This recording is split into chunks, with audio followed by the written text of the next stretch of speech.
That Naturopathic Podcast. TNP. Hello there. Hi, and thanks for joining us. I'm Dr. Michelle Pobega, naturopathic doctor. And I'm Dr. David Miller, ND, and we hear your frustrations. This show is for you. This show is for you if you're feeling like your current healthcare strategy is not getting to the root cause or the underlying reasons for your health. This show is for you if you've been told that you're fine, but you definitely don't feel very well. This show is for you if you're walking out of your doctor's office with 1, 2, 3, 4, or even 5 medications without any mention of diet, lifestyle, or a long-term game plan. This show is for you if you've got several specialists taking care of you, but no one is really putting all the pieces together. This show is for you if you believe that health should be part of healthcare. These problems have solutions. We know it. Our patients know it. And we want you to know it. Naturopathic medicine is the solution that you should know about. All right, welcome to another episode of That Naturopathic Podcast. Dr. David Miller here, flying solo. I got a cold sore. I was sick for a week. I'm tired, but we're going to do this. I got no partner. Oh my goodness. No, we're going to talk about a sort of addition to ear, nose, throat. You know, when you go to the E.N.T. and I don't know, maybe when I didn't know as much, I always thought, oh, it's an interesting combination, ear, nose, throat. But if you look at your anatomy, it really makes sense. They are all connected. And one of the most common issues that little kids have, and maybe could be prevented in terms of like overall use of antibiotics. Not that antibiotics are, you know, horrible all the time, but if they're overused, then they're not going to work as well as they should. And we're going to, deal with the consequences of overuse of a heroic intervention sometimes for what's probably most common, a viral infection. So otitis media being a middle ear infection. So one of the more interesting things about middle ear infections is a risk factor that I only learned about from the textbook of natural medicine by Pizzorno and Murray. I believe those are the authors. But I knew about it already from my visceral work, because what I found was that people who had issues with their stomachs almost invariably had some sort of issues with allergies, sinusitis,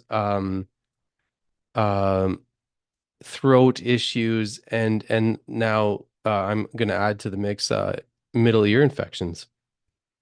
So I went to the research, as you do after you find some phenomenon, to sort of go, okay, am I baseless in my observation here? And it looks like I'm not. And it looks like there's a lot actually of information on this. I looked at, let me see here, I got at least 5 or 6 studies where there's definite relationships between laryngeal pharyngeal reflux or gastroesophageal reflux. So we're talking about the disordered sort of backflow of contents of the stomach superior for whatever reason. And we won't go into the reasons. Maybe this time we've probably talked about it. There can be structural reasons, there can be other reasons, but a really, really common thing is to have stomach issues. And I know I talk about the stomach all the time. And if you're sick of it, I'm sorry, you're going to continue to hear more about it because it's really, really damn important. So what I'm saying is there's what looks to be, at least they showed in this one study, there was where's the PubMed ID? They didn't put it. Anyway, it's a 2021 study, association of gastroesophageal reflux disease with an increased risk of chronic otitis media with effusion in adults. So this is an adult population, and I believe it was Korean population. So take that for what it is. But there's a lot of other studies showing pediatric populations, and not otitis media with effusion, just otitis media. There's systematic reviews, and the evidence isn't equivocal. It says basically, and I'll give the number from the one study. It was a 1.84 fold higher risk in the of chronic otitis media with effusion in the 11-year follow-up in the GERD group versus the non-GERD group. So I was right. There is, an increased susceptibility to or propensity or incidence of ear, nose, throat issues when you have issues with the stomach. And the issues with the stomach are rampant. They're absolutely rampant. They're way more common, I think, than people know, and they're already fairly common. I mean, just look at the number of people on omeprazole and all the other proton pump inhibitors. They sell like hotcakes. So, excuse me, for my phlegmy throat, and I'm going to have a little sip of drink here. But I'm proposing that the E.N.T, ear, nose, throat acronym, when you hear that, you think of scent, and you add in the stomach to the ear, nose, and throat. And I would propose that if we have children who have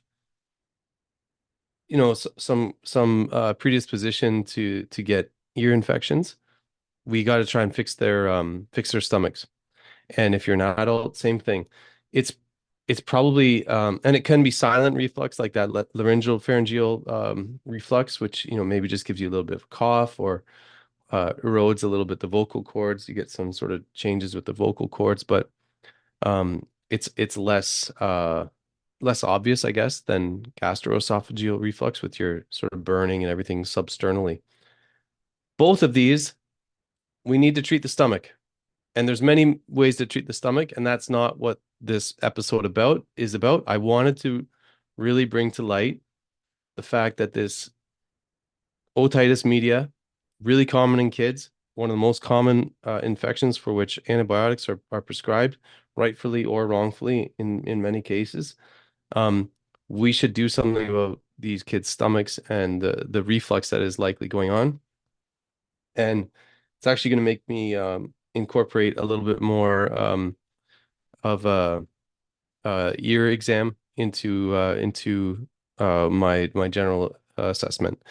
And with the pneumatic sort of the pressure sort of go, so you press the little bulb and increases and decreases the pressure when you have a tight seal on the ear, so you can see the membrane of the ear go in and out. So we can have, and that's like most tissues. Like even the osteopaths talk about this all the time to an even greater degree. Tissues are supposed to be able to move and hopefully painlessly. And so same thing should happen if you have a healthy tympanic membrane or eardrum. So let's start thinking of the stomach when we think of ear, nose, throat. And remember, like, look, it's the anatomy is pretty clear here. All that stuff's really connected. And what is the esophagus? Well, the esophagus just turns into, anatomically, it just turns into the stomach. Okay, there's no like, it's not like the tissue, the cells go down to the diaphragm and they stop and they say, oh, we no longer identify as esophageal fibers. No, those fibers they continue. The muscle fibers continue down into the stomach. They continue in like a spiral form. So they are actually elongated portion of the stomach, or you could say the stomach is like a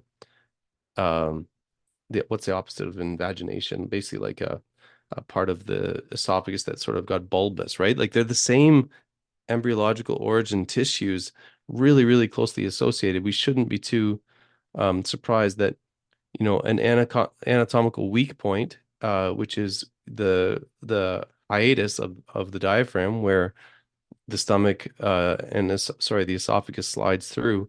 I mean, that's a weak point of our sort of design. So is it surprising that we have some symptoms that are related to that weak point? No. So let's treat stomachs even more just even better, especially when we have any suspicion of anything going on with allergic, asthma, allergic rhinitis, and rhinosinusitis. Those are other things that I've seen correlated in my clinical experience with stomach issues. So the better you know the stomach issue, the better you know the whispers, the whisperings, the communication of the stomach, the more you'll be able to jump on that, treat that properly, and maybe then we will really be able to avoid a lot of antibiotic overuse and a lot of hospital visits and hopefully avoidable suffering for these little guys and maybe for adults too. And so I actually was going to do the whole episode to sort of talk about the homeopathic treatment that I would say is most important for us to know. I was inspired by a friend and colleague and lovely earth angel human to talk about some homeopathy. And it wasn't so clear when I did my analysis. But one thing came pretty clear when I looked at I did an analysis of a bunch of the more reliable symptoms of GERD, so reflux, pharyngeal reflux or gastroesophageal reflux. I also did a little analysis of some of the symptoms, homeopathic symptoms, um, for ears. So I looked at those two and sort of saw, okay, so where do the middle ear symptoms that are most common, and where do the reflux symptoms that are most common? Is there a remedy that fits both of them quite well? And of course, a lot of the polycrests come up. The polycrests are the most commonly used remedies. That's why they're called polycrests. They come up a lot, and so that they get overrepresented, let's say, in the analysis. But the one remedy that I don't use that often for stomach issues and definitely not maybe not high on my list for otitis media, but was number one in one of the analysis and number two in the other analysis is lachesis. And so I think if you've got symptoms that are related to the stomach, reflux, esophagitis, substernal burning, that globus hystericus feeling of the lump in the throat, gastrodynia, just like a kind of discomfort of the stomach. And perhaps at the same time, you have some issues with the eustachian tube, the tympanic membrane, sort of your ear, your middle ear. If you have issues with both of those areas, and they seem to be related, if you really start to look for the associations, the most commonly used remedy, I would say, would have to be lachesis. If I was sort of a lay prescriber and I can't tell anyone what to take, and obviously I'm supposed to tell you to take, whatever your homeopath takes or your medical doctor or your naturopath takes. So there you go, do whatever they say. But at the same time, we know that homeopathics have virtually a zero risk profile. They're very inexpensive and can be very good to have just in the home. And so lachesis would be one I'd recommend that people have in the home. And if you have suspicions of these two ends of the S.E.N.T anatomical functional systems there, I would think about using it. Or at least maybe getting some guidance on using it. So that's it. Guess what? Michelle's not here, so I talked about the stomach again, and I hope you have a deeper understanding of the stomach, and how it might be related to the ear and middle ear infections, and perhaps doing away with some of these prescriptions for antibiotics that maybe we could just avoid. Okay, so thank you so much for listening, and I'll talk to you again next week.